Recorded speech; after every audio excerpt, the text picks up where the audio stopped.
코로나가 한참 심할 때 교회에 사람들이 오이지 못하고 또 모여서 밥도 못 먹고 차도 못 마시고 셀 모임도 하지 못하게 했을 때, 그때 목사가 하는 일이 아무것도 없더라고요. 모든 게 중단돼 버렸어요. 그래서 내가 이러려고 목사가 된 건 아닌데 아무것도 못하는구나 생각하니까 정말로 힘들었습니다. 저처럼 계속 뭔가를 해야 되는 사람이 아무것도 안 한다는 게 그게 정말 힘든 일이더라고요. 그때 필리핀에서 교회를 건축하고 어린이들에게 전도를 하고 있다면서 사진을 보내왔는데 수백 명의 아이들이 찬양하며 예배드리는 그런 모습이 담겨 있었습니다. 그때 큰 위안이 됐어요. 우리가 아무것도 안 하고 있는 건 아니로구나. 우리는 아무것도 안 하고 있는 것 같지만 우리가 선교비를 모아서 보내드린 저 선교지에서는 선교사님들이 여전히 복음을 전하고 있고, 그래서 거기에서 많은 영혼들이 주님 앞으로 돌아오고 있다는 사실을 확인했을 때 힘이 나더라고요. 도미니카에서도 여러분 보셨지만 지금까지 93개의 교회를 개척했습니다. 우리 신현재 선교사는 도미니카로 들어가고 나는 한국으로 돌아오고, 그래서 우리 교회가 도미니카에 막 들어간 신현재 선교사님을 힘껏 밀어드리고 그분의 사역에 종자씨가 되어 주었습니다. 그랬더니 그분이 우리가 받은 그 작은 것을 가지고 불려가지고, 여러분 보셨잖아요. 희망 공부방에는 아이들이 20여 곳의 공부방에서 IT 아이들이 600명이 공부하고 있고, 또 유치원에서는 도미니카 어린아이들이 60명이 공부하고 있다고요. 수천 명의 교인들이 93곳의 교회에 모여서 예배를 드리고 그들의 그 고달픈 그 이민자의 삶에서 큰 위안을 받고 있습니다. 생각해 보니 푸드뱅크에서도 수백 명의 이용자들이 우리의 수고를 인하여 도움을 받고 있고요. 또 우리는 코로나 이후 계속해서 지금까지도 거의 쉬지 않고 반찬 봉사를 매주 토요일 섬겨오고 있습니다. 이런 일들은 여러분들이 하나님 앞에 바친 선교 헌금, 그것이 십시일반 모여져서 이렇게 큰 일들을 하고 있는 겁니다. 얼마나 감사한지. 그래서 내가 아무것도 하지 않는 것은 아니로구나 하는 위안을 받으면서 그 순간을 넘겼던 기억이 납니다.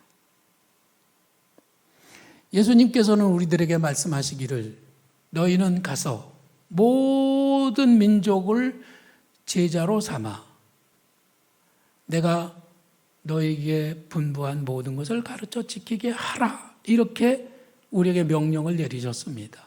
그것이 우리에게 주신 지상 최대의 명령이고, 그 명령은 우리 모두가 받은 것이고, 그 명령은 우리가 지금 최우선적으로 감당해야 될 우리들의 사명인 것이죠. 요즘 많은 분들이 은퇴하면 선교지에 가서 내 남은 생애를 보내리라는 생각을 가지고 있는 분들이 많더라고요. 그래서 은퇴를 하면은 집을 팔아요, 자동차를 팔아요.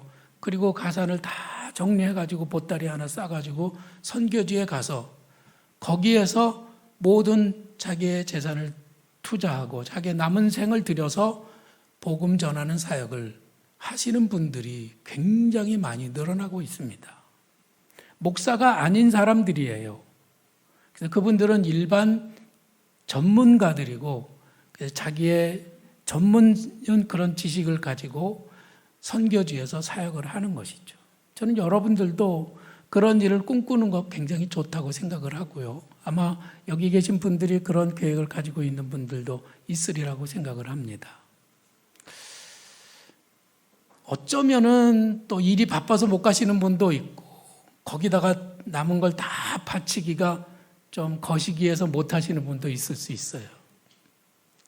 그러면 어떻게 하라는 거죠? 못 가면 보내는 사역을 하라는 거죠. 아니, 우리는 다 선교지에 가서 선교해야 될 사람들인데, 나는 바빠서 못 가겠다. 나는 좀 돈이 많이 드니까 못 가겠다. 그런 사람들은 어떻게 해야 돼요? 그럼 보내는데, 그들이 가서 선교 사역할 때 가서 하라고 돈을 내는 일에는 좀 여러분들이 나서야 되지 않겠습니까? 그렇죠?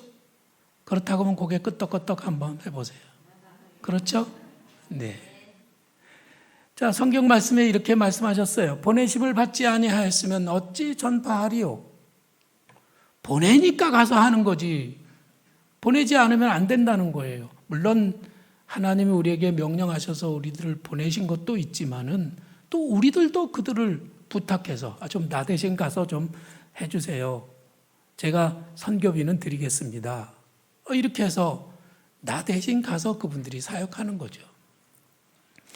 필리핀에서 사역하시는 고종성 선교사님이 수백 명 아이들이 막 춤추는 거, 노래하는 거 이런 것들을 사진 찍어서 저에게 보내면 제가 막 너무 수고하신다고, 내가 해야 될 일을 선교사님이 대신 해주시니 그저 감사할 따름입니다. 저는 그렇게 답장을 써서 보내지요. 그분이 거기 안 계셨으면 제가 가야 되는 거예요. 제가 가면 여러분들 가만히 있겠어요 또? 그렇죠? 그래서 우리들 대신에 그분들이 가 있다는 생각을 하고 우리들이 보내는 사역 잘 감당해야 할 줄로 믿습니다. 우리들이 후방에서 전방에 계신 선교사님들을 기도와 물질로 적극 돕는 것은 그건 당연히 해야 될 일이라 말씀인 것입니다.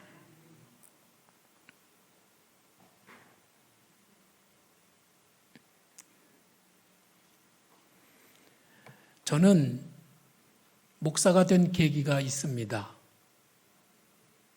언제였느냐면은 고등학교를 갓 졸업한 해였습니다. 몸이 병들어서 누워만 있어야 했습니다. 일어나면 이 피가 쏟아져 나와서 도무지 일어나서 앉아 있을 수조차도 없었어요.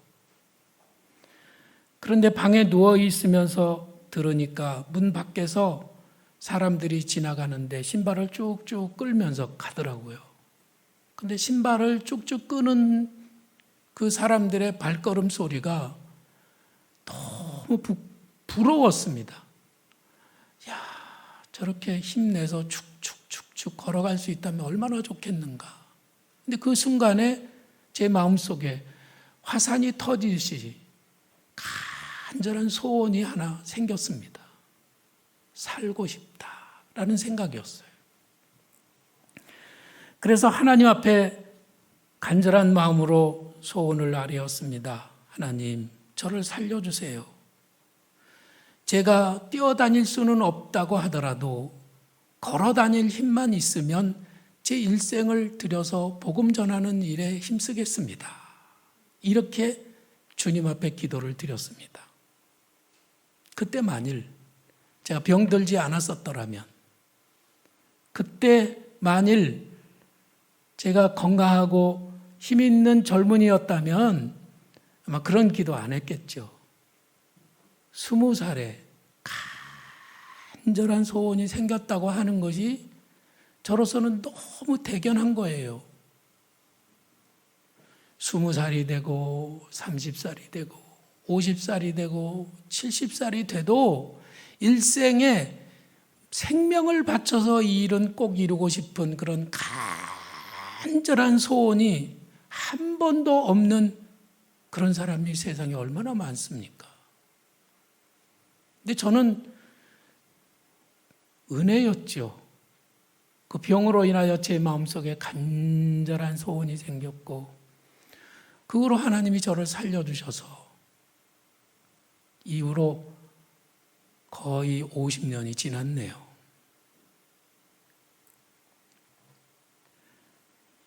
그 이후로 제가 40여 년을 목회를 했습니다. 며칠 전에 오늘 설교를 준비하면서 마음속에 내가 하나님 앞에 나를 드린다고 해놓고 그리고 40여 년을 목회를 했는데 내가 목회하는 동안에 나와 함께 지낸 교인들은 정말로 은혜를 받았을까? 변화가 일어났을까? 그들은 좋았을까? 의미가 있었을까를 생각해 보니까 내 마음이 허탈한 거예요. 나 그냥 아무것도 못한 거 아니야? 하는 그런 생각이 들었어요. 그래서 막 억지로 옛날 일을 생각해 보고 그래서 나는 무의미한 목회를 한 것은 아니었을 거야. 그러면서 더듬어 보니까 이런 일이 생각이 났어요. 개척교회를 하다가 지쳐가지고 너무 힘들어서 있는데 저는 아침잠이 많거든요. 새벽에 일어나는 일이 저는 진짜로 힘든 일이에요. 그런데 아침 나절이에요. 그러니 얼마나 더 지쳤겠어요. 근데 어느 권사님이 자기 이웃집에 사는 젊은이를 하나 데려왔는데 그 젊은이는 닭을 키우는 사람이었습니다. 닭 농장을 하는데 닭을 새끼 병아리를 가져다가 30일, 40일 키워가지고 이제 삼계탕으로 그걸 거리로 이제 팔아내는데 비쌀 때 병아리 사다가 팔 때가 되면은 꼭 값이 떨어져가지고 손해를 보고 안 할 수도 없고 그렇다고 이거를 그냥 버티자니 너무 힘들고 그래서 병아리 새끼들 다 죽이고 나도 죽겠다라는 그런 생각을 한 겁니다. 밤잠을 자지 못하기를 여러 날 했고 음식을 먹지 못하기를 여러 날 했어요. 나는 죽어야 한다 이런 생각을 하고 있는 거예요. 그 젊은이를 저에게 데려왔어요. 어떻게 해야 되죠? 저도 젊은이였어요. 어떻게 해야 되죠? 참. 붙들고 제가 잘 복음을 설명을 드렸습니다. 당신 같은 사람을 위해서 예수님이 오셨고 예수님이 당신을 위해서 죽어주셨으니까 아무것도 걱정하지 말고 힘을 내라. 또 이 사람이 내 말을 믿었어요. 놀라운 일이죠. 내가 한 걸까요? 성령이 하신 일이죠. 점심때가 돼서 밥을 차려내왔는데 밥 한 그릇을 뚝딱 먹더라고요. 한 달 동안 밥을 한 번도 먹어본 적이 없대요. 근데 그날 밥을 먹고 그날 이후로 힘이 생겨가지고 다시 즐겁게 일하고 요즘에 들으니까 그 아들이 목사가 됐어요. 얼마나 감사한 일이에요. 여러 사건들이 생각이 났습니다. 저를 만나면 늘 목사님 나는 이혼할 거예요. 그러면서 자신의 결혼 생활을 비관하던 집사님이 지금은 잘 살고 계십니다. 직장이 없는 이들에게 평생 직장을 마련해주고 저도 기뻤던 일이 있었고 청년 2사람을 짝지어 가정을 이루게 된 일도 있었고 경제적으로 어려운 분들이 일어서도록 손을 잡아주고 용기를 주던 일도 있었습니다. 방황하는 청소년의 손을 잡아 이끌어 주어서 훌륭하게 성장시킨 일도 기억났습니다. 어떤 때는요, 고속도로로 막 뛰어들어서 난 죽어야 된다고 막 그러는 권사님이 있었는데 제가 막 붙들어가지고 하나님의 때를 조금만 더 기다려보세요. 조금만 더 기다려봐요. 그래가지고 그분이 지금 잘 살고 계십니다. 늘 용기가 없어서 아무 일도 하지 못하던 집사님이 제가 기도해 주니까 용기가 나서 자기 사업을 시작하신 분도 있었습니다. 아이가 없는 젊은 부부가 기도로 아이를 낳게 되기도 하고 아기가 병들어서 어쩔 줄 몰랐는데 기도하면서 아기가 건강하게 회복된 일도 있었습니다. 내가 한 일이냐고요? 아니에요. 사실은 내가 한 일이 아니고 주님이 하신 일에 저는 숟가락만 얹었을 뿐입니다. 성도들이 힘들어할 때 저는 그냥 곁을 지켜주기만 했을 뿐이에요. 하나님이 하셨습니다. 이 일에 내 삶을 드린 것이 후회스럽지가 않습니다. 잘했다. 가치 있는 일이었어. 의미 있는 사역이었어. 지금 생각하면 감사합니다. 우리 모두는 돈 벌러 세상에 오지 않았습니다. 우리 주님은 우리에게 영혼을 부탁하시면서 네가 다른 사람들을 붙들어주고 도와주고 그들이 힘을 내서 자기의 삶을 잘 살아갈 수 있도록 도와주는 일, 그거 네가 잘 감당하면 그것이 가장 가치 있는 일이다, 이렇게 말씀을 해주시는 거죠. 이것이 가장 귀하고 아름답고 가치 있는 일이라고 하는 것입니다. 그 일 우리들이 감당하도록 부름받았습니다. 믿으시면 아멘. 진짜지요? 예수님께서 제자들에게 마지막으로 부탁하시면서 하신 말씀이 뭐냐면 땅 끝까지 이르러 내 증인이 되리라, 이렇게 말씀을 하셨어요. 땅 끝이라고 하면 어딜까요? 예수님은 제자들에게 말씀하셨죠. 예루살렘과 온 유다와 그리고 사마리아와 더 넓게 땅 끝까지 이르러서 내 증인이 되라입니까? 되리라입니까? 되리라예요. 내가 막 머리 쳐박고 내가 해야 된다 그러고 내가 노력할 필요가 없다는 거예요. 나는 주님께 나를 드리기만 하면 주님이 내가 그렇게 하도록 나를 이끌어 주신다는 말씀인 것이죠.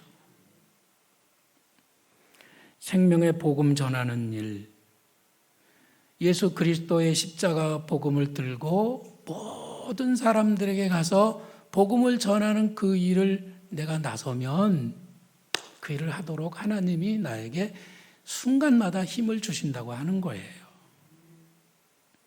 이것이야말로 의심할 여지가 없는 그런 우리의 본업이고, 그리고 하나님께서 우리에게 맡겨주신 사명이고, 이것이 인생 최고의 가치요 의미 있는 일이라고 하는 것입니다. 그 일 우리들이 끝내 감당하는 성도들이 되시기를 바랍니다.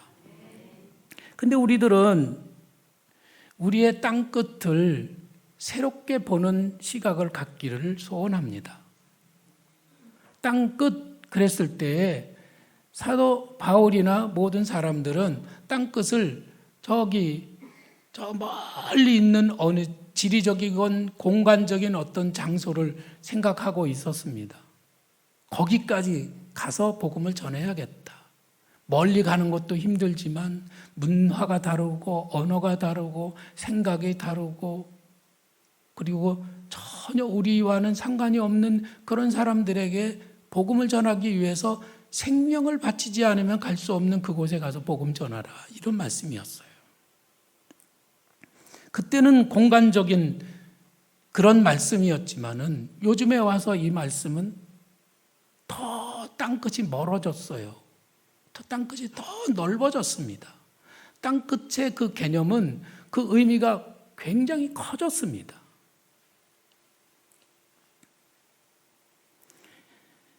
진짜로 땅끝은 난공불락의 남편이 땅끝일 수도 있고요. 정말로 잔소리하는 시어머니일 수도 있고요.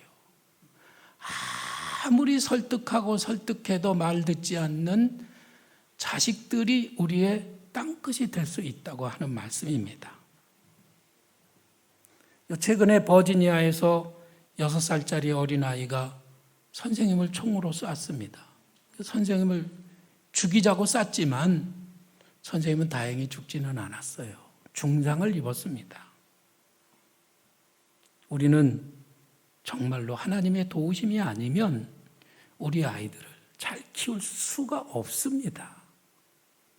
잘할 수 있어요? 못해요. 안 돼요. 그래서 어떤 신학자는 이렇게 말했어요. 마귀가 우리 아이들에게 손을 쓰기 전에 우리가 먼저 손을 써야 한다, 이렇게 말씀을 했습니다. 우리가 먼저 우리 아이들에게 복음을 전해야 한다는 것이죠.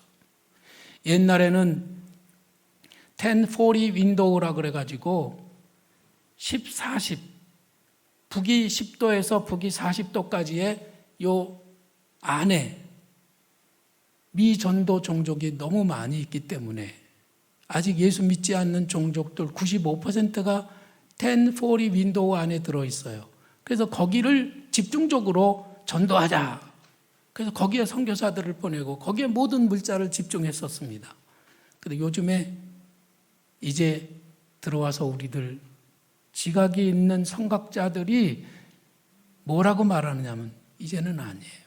414, 4살에서 14살까지의 어린 자녀들에게 먼저 복음을 전하는 일이 우선적이라고 하는 것이죠. 어른들에게는 10개의 자원을 투입해도 되지 않는 일이 어린아이들에게는 1개만 투입하면 바로 복음이 들어갈 수가 있습니다. 마귀가 손을 쓰기 전에 손을 쓰기 때문이죠. 그 일에 우리들이 초점을 맞추자는 거예요. 할렐루야. 어떤 분이 저에게 말씀하시기를 그거 이단 아닙니까? 우리의 땅끝이 다음 세대다.